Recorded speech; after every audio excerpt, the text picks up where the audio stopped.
va au travail pour gagner sa vie, pas pour la perdre. Près d'un tiers des accidents mortels au travail sont liés aux accidents de la route. On aimerait être immunisé en disant non, mais ça, ces problèmes-là, c'est pas pour moi, c'est pour les autres.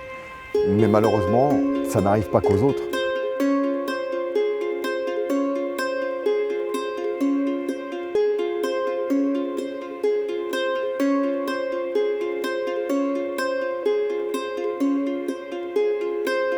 C'est une des 5 priorités nationales du nouveau plan santé-travail 2026-2030 de faire de la prévention des accidents graves et mortels. Combien de minutes une victime peut-elle survivre en moyenne sans oxygène lors d'un arrêt cardiaque?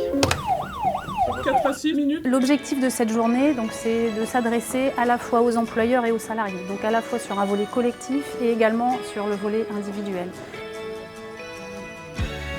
L'idée, c'est vraiment de casser les idées reçues. Le risque routier, c'est un vrai risque professionnel. Et parce que ça n'est pas considéré comme un acte de travail, mais comme une façon de se déplacer, on ne le retrouve pas en fait dans le fameux document unique d'évaluation des risques professionnels. L'employeur qui ne respecte pas les règles de sécurité engage sa responsabilité juridique, sa responsabilité civile. Son entreprise risque d'être condamnée à payer les dommages et intérêts. Et il encourt également une responsabilité pénale. L'idée n'est pas de culpabiliser les entreprises. Simplement, il faut qu'elles sachent que tout ce qui concerne le risque routier sera quelque part un moment de leur responsabilité et va les impacter. Il ne faut pas compter que sur la bonne volonté du salarié, parce qu'il y a des choses en réalité qui ne dépendent pas de lui.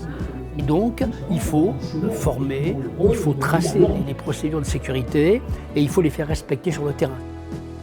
J'ai envie de prendre soin de mon équipe, pouvoir leur rapporter un petit peu de ce que j'ai appris. Puisque chaque citoyen est le premier maillon de la chaîne de secours.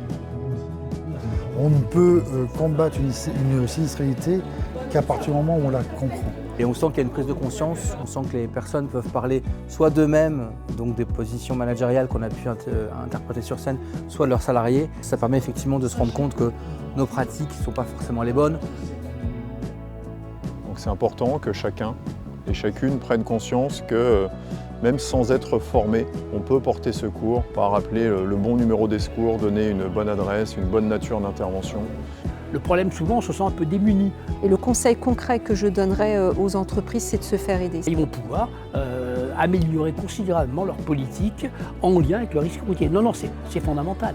C'est d'évaluer le risque afin de mettre toutes les solutions nécessaires pour combattre la sinistralité et les accidents de la route. Il y a aussi toutes les questions liées à la santé des travailleurs eux-mêmes.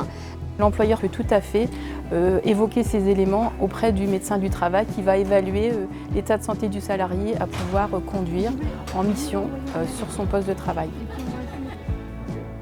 Assister à ce genre de manifestation, c'est essentiel. C'est une bonne initiative. Les informations, il ne faut pas aller les pêcher aux quatre coins du département. On a tout au même endroit. Ça, c'est vrai que ça fait des bonnes piqûres de rappel.